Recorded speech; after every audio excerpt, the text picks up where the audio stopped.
Welcome to another Spot On Chat. I'm Rebecca Monet with Zorakle Profiles.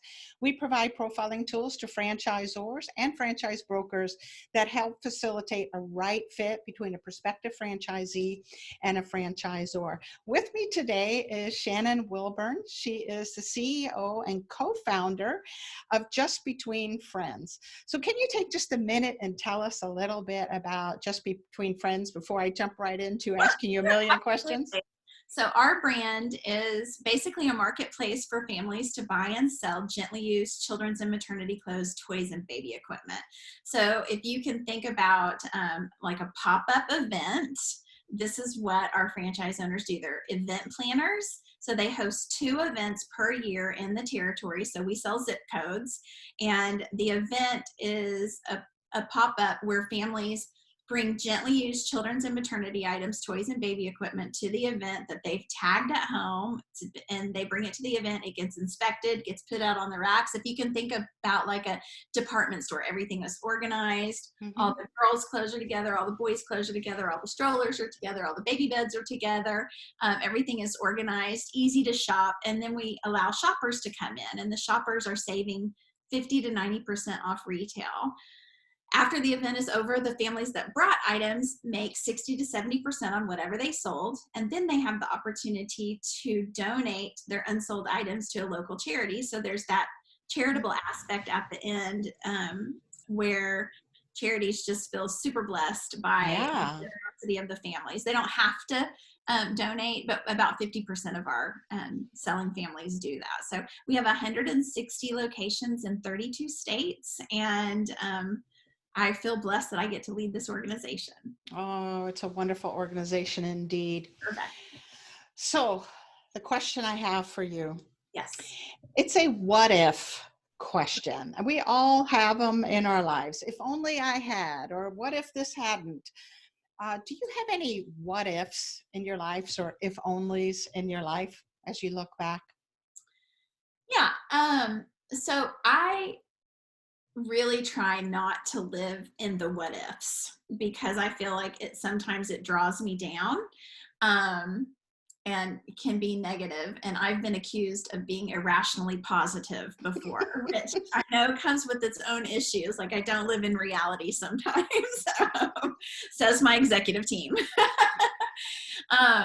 But I guess one thing several years ago, so when Devin and I started the concept in 1997 in my living room, we didn't know that this was going to, we were just doing it to help our own families. It wasn't this altruistic, we're going to go be a franchise brand. I mean, I didn't even know what franchising was. But when we got to when we grew the franchise in Tulsa, the Tulsa location, and grew it for 5 or 6 years, and it continued to have success and gain greater momentum, there was a lot of questions like, man, I wish I knew how to do this, or I wish I would have known how to do this. And so Devin had a journalism degree. I had an elementary education degree. Neither one of us had any business training. And so we were kind of making it up as we went along. Therefore, we made lots of mistakes. And when we started franchising, I got to a point where then you are trying to figure it out for all your franchise owners, right? Just trying to problem solve around every issue that came up. And there were times where I thought, gosh, I need some more training. If I would have had some training, I could have done this or whatever. And so there was this time period where I was thinking, I need to get my MBA. I need my MBA. And I hadn't done it. I had little kids. I was a youth pastor's wife. I mean, life was full, and there was not time, or I was not making time to make that a priority. And I was speaking at an event at one point, and just said something about wanting to get my MBA. And a very dear friend and mentor of mine came up to me afterwards. And this was after the Tulsa event had been super successful. This is after we had started franchising, and I talked about wanting to get my MBA. And he said, Shannon, you got your MBA the hard way. Being in both of these businesses and finding success in each of these businesses, and not to take away from anyone who's gotten their MBA, but I don't, that's one of those things that, what if I would have done that? Would Yeah. JBS be way more successful? Would I have not made these stupid mistakes that I've made over here, and this stupid mistake I made over here? Could that have helped me understand funding? Could that, all of these things that you learn when you're getting your MBA, but you have to put in the hours. And he said, you got your MBA the hard way. And so I guess one thing that I've learned from that is, I've survived without getting my MBA, but I think it's probably because I have an understanding that I don't know everything. I don't have to know everything, but I have to surround myself with people who do know. And so when it comes to legal, I have a great attorney. Have you ever done StrengthsFinder?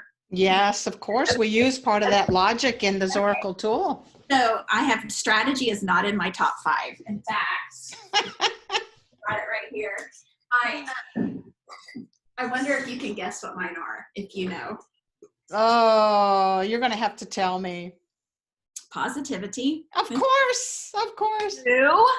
Yes. I've got communication, futuristic, and includer. I've written them. Oh, I love.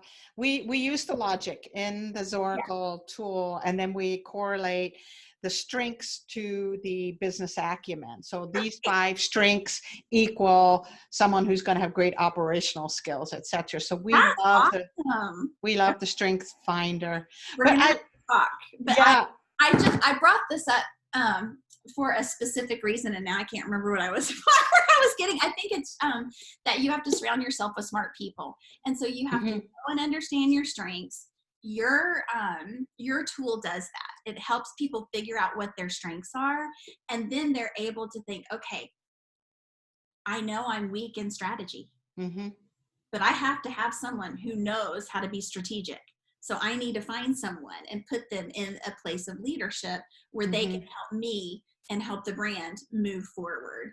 And so I think it's important to have tools like this and tools like your Zorakle tool to help those of us who don't have our MBA, but we need to be surrounded by smart people and smart tools to help us get the job done. So.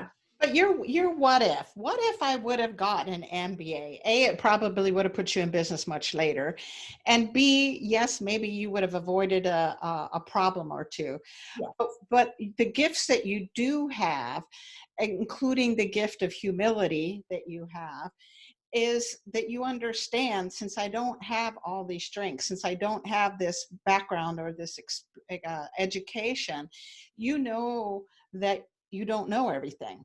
Which means you're open to feedback from the legal team, from an operations person, from a strategic thinker, from your franchisees. So the not knowing it all has actually been a gift in many ways for you, as long as you remain open that I don't know it all, but who does? Who knows about that? It's good. Thank you for pointing that out. So, all right. Thank you for your what if. I always love asking that question because sometimes it brings up some incredible ahas, and hopefully those that are listening got some ahas out of this. And the big aha for me is sometimes you can't read it in a book. You can't take it in a class. You do get it through a school of hard knocks.